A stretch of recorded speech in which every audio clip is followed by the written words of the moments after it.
Today on How Disturbing, we're rocketing into High Life, the film that proves that space isn't cold and empty, but in fact horny, bleak and full of bodily fluids. That's right, let's go and watch High Life.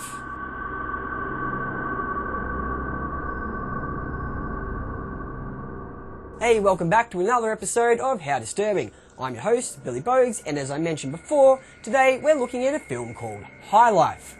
Now, the nature of How Disturbing is that we do look at disturbing content, so viewer discretion is advised. This is also your spoiler warning. Let's go! The film opens up and we're introduced to Willow, a cute little baby who's in a room on a spaceship.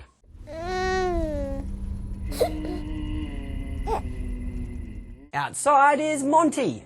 He's carrying out some repairs.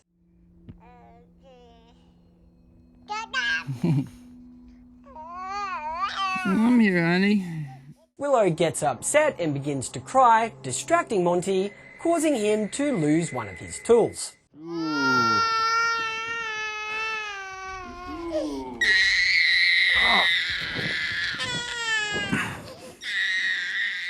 We, the audience, see that Monty is indeed a doting father figure to Willow. One, two, three. Hey. Monty puts Willow to bed before lodging his daily activities. ID 149 reporting. I removed the defective section of the external magnetic panel and I replaced it with one of my own making. We see that Monty has to do this every evening in order for his life to be extended for a further 24 hours. Fuck you. Over now.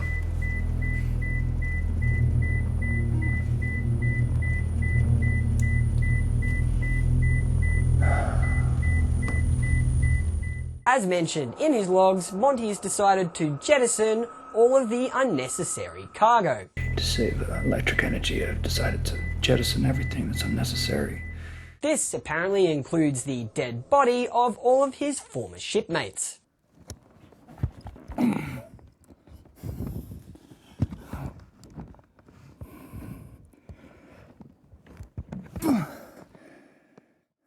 We learn from a flashback on Earth that the people aboard the ship were prisoners, put to work on a research vessel with the promise of returning after completing a certain task. The random flashback confirms that there is in fact no way home, that it's all been a ruse, and the people on the ship are never to return.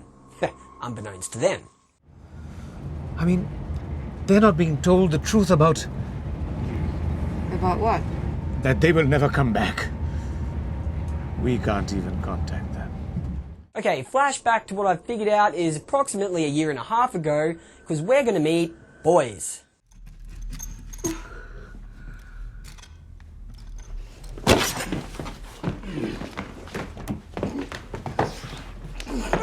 It looks like Bogues and Monty have a very tumultuous relationship.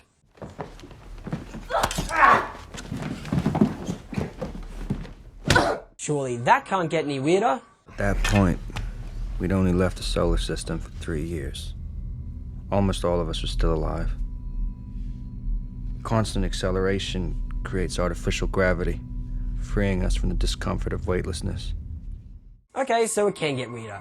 Anyways, it's time to meet the captain of the ship, Dibs.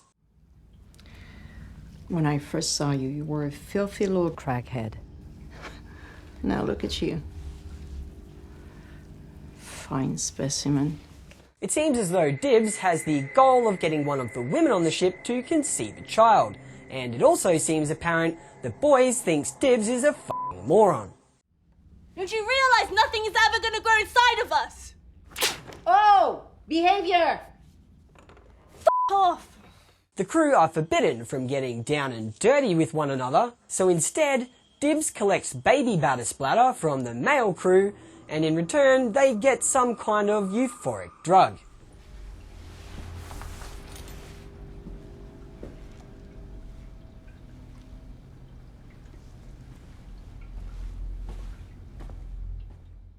Monty, however, decides to keep his fluids to himself. Gross? kept my fluids to myself. She thought she was doing me a favor. Someday. She was cocky that way. In one of the more bizarre scenes that I've ever witnessed, we then see Dibs using a facility called the Bogues, which seems to exist purely to give the crew sexual gratification.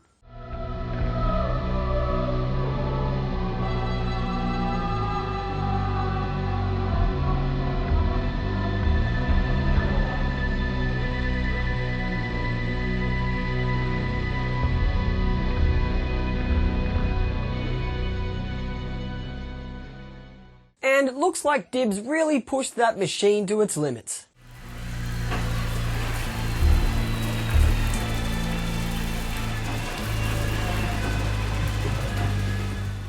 As she exits, the box seems to leak a mixture of mechanical lubricant and human jizz.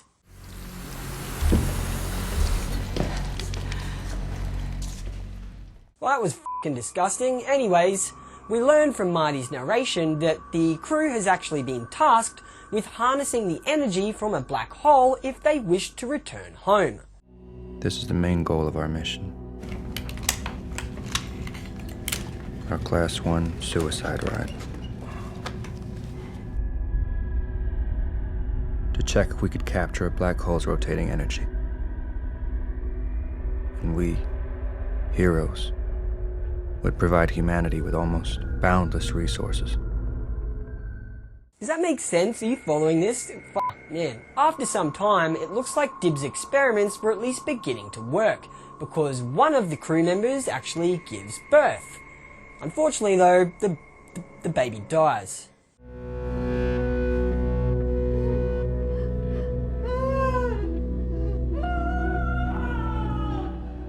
And so does the mother. Even up here, the black ones are the first to go. Whoop, dead. Boop. Dead. We also lose another crew member to a stroke, which is caused by him having worsening leukemia.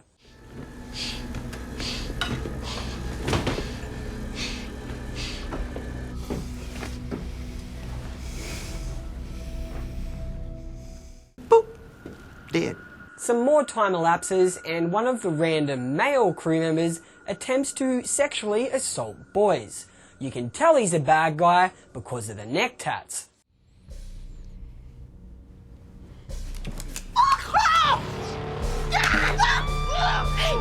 What are you doing? Luckily though, Monty arrives to save the day. It seems like he does go a little bit overboard though.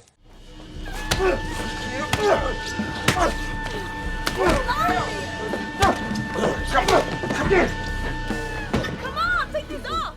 Monty is pulled off him, but no luck for this guy because one of the girls jumps on him and stabs his face to death.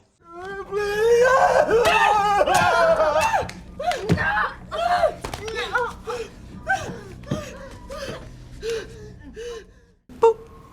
Dead. Frustrated that nobody seems to be able to conceive a living baby, Dibs decides to drug all of the crew members and then proceeds to, well, sexually assault Monty. Dibs increased the dose when she wanted us at her mercy. We'd all hit the wall and drop like flies. Sleep for hours.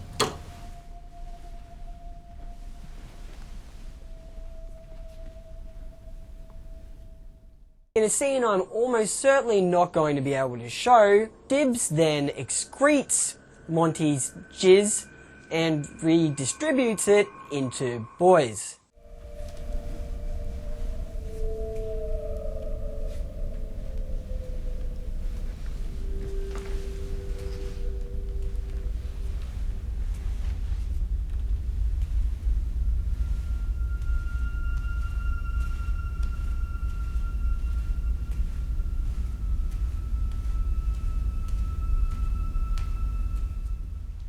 Holy moly. Anyways, about 9 months into the future, Bogues has a baby.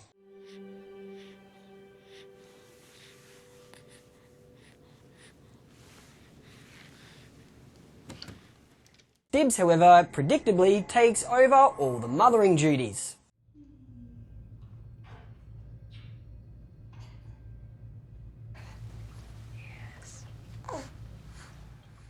And Bogues is left, well, depressed and lactating like a fire hose.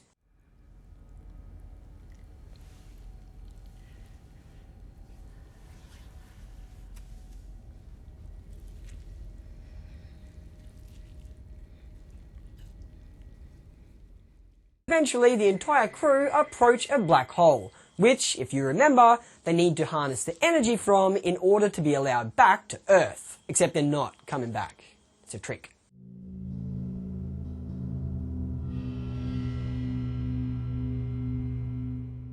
Crew member Nansen, well, she's supposed to be the pilot of the small ship that will circumnavigate the black hole. Do I detect a farewell in your eyes? Skilled pilot. None of the rest of us could do this. You made your choice. However, that's not happening if Bogues and this shovel have anything to do with it.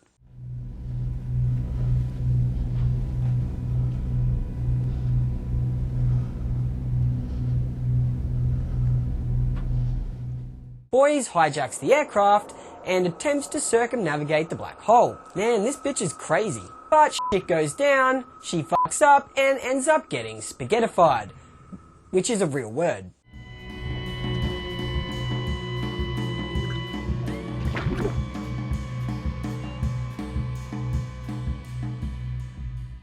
Whoop, dead.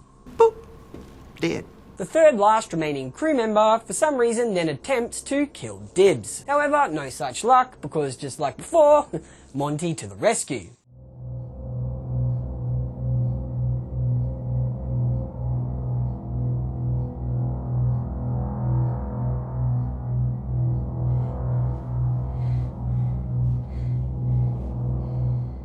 It seems like Dibs has finally had enough. She divulges through an intercom system that Monty is in fact the father of the child. The child is your daughter, born of your genes. She's strong-made. Right after this, she opens the airlock and steps out into the endless void of space.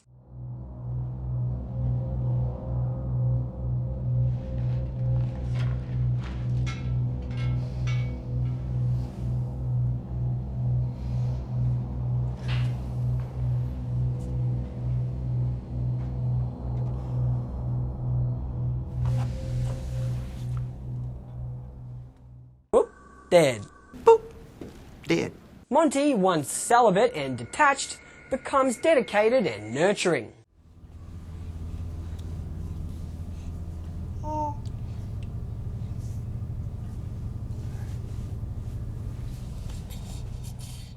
Time jumps forward about 15 years and, well, little Willow, she's all grown up.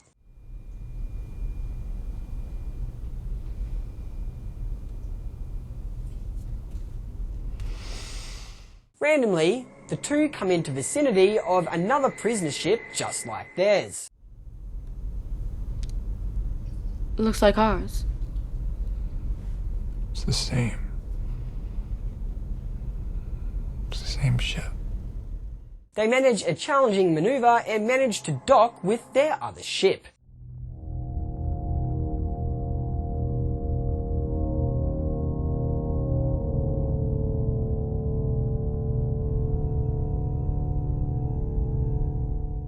And Monty, well, he prepares to board.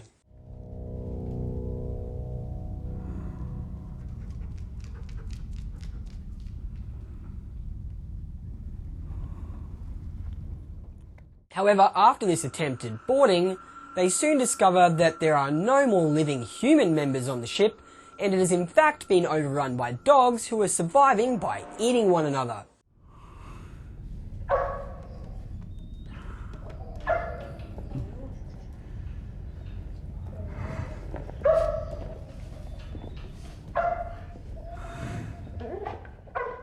More time passes, and Monty and Willow approach another black hole.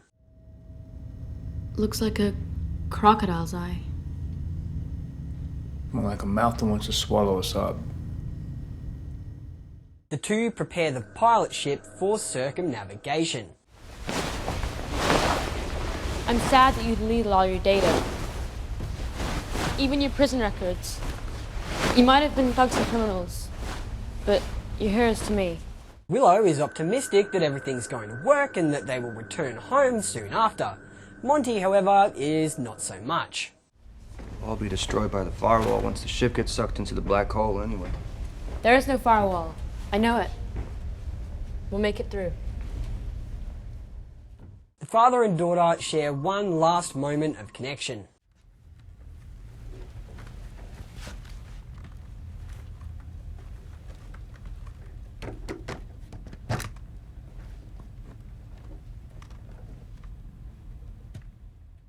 Frustratingly, the film ends metaphorically ambiguous.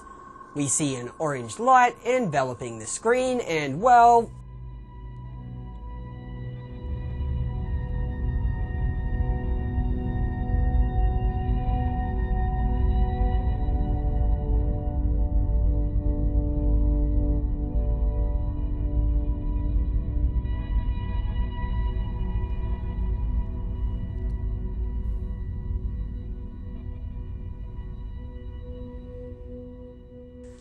the end. High Life came out in 2018 and landed itself an MA 15+ rating here in Australia. And believe me, I seem to be on a roll here with films where I can't understand what anyone is saying. First it was Kilo 2 Bravo, now we've got High Life, and next week I'm doing Train Spotting, which is even worse. But I digress. High Life might be the most I've ever struggled to understand people speaking. And that's saying something because there's barely any talking in this film to begin with. Despite this, High Life still manages to communicate plenty without saying that much. It's as if it gently grabbed my hand and whispered, "Don't worry, you'll get it, buddy." And surprisingly, I mostly did. Visually and sonically, it's hauntingly beautiful. And I gotta say, the performances here are eerily convincing. The CGI, however, well, let's just say that it was a little less Event Horizon and a bit more Windows 98 screensaver. There's a lot I didn't cover in the breakdown, partly due to time and partly because I needed an explainer video just to figure out what the hell I'd just seen. But even through the confusion, High Life really managed to leave a mark, even if it wasn't exactly a clear one. Alright, I've got a spreadsheet behind me, so that must mean it's time to rate and rank High Life. We're going to find where it sits between the balance of being a really good film and a really disturbing film. The first thing I need to do is rate High Life just on how good I thought it was a movie on its own, regardless of its disturbing factor. And well, I feel like High Life deserves a 63.7. It was okay, I mean even pretty good, but it definitely wasn't fantastic or groundbreaking. Next up, I have to go to all the most popular movie review sites and see what you guys thought of High Life, because sometimes my opinion can vary a lot from what everyone else thinks. And when I do that, it looks like you guys think that High Life is worth a 59.8 out of 100. Sweet, let's combine what I thought with what you guys thought, and when I combine my rating with your rating, it looks like we're left with a rating of 61.8. Now that's just for how good High Life was as a film. That's got nothing to do with how messed up it was. But when I do give it a rating for its disturbing factor, I'm going to give it a rating of 47.8. Yeah, it's sitting just under the 50 mark, and I really think that's fair. Okay, finally we have to do the most important part, and we're going to average out how good the movie was with how disturbing we thought the movie was, and it looks like High Life gets a grand disturbing rating of 54.9. Cool. Alright, so now we've got to bring in the grand spreadsheet. There it is. And we're going to slide High Life in there at the 21st position. It looks like High Life is slightly more disturbing, just beating out Frozen, but slightly less disturbing than The Purge. That was definitely a close one. Hey, thanks for getting to the end of another episode of How Disturbing. I'm Billy Bogues. Please throw me a like and subscribe. It really helps me out. And if you've got something that you would like promoted or sold on this channel, just get in touch because I will actually do it completely for free. Just get in touch. And having said that, we've reached the end. Catcha!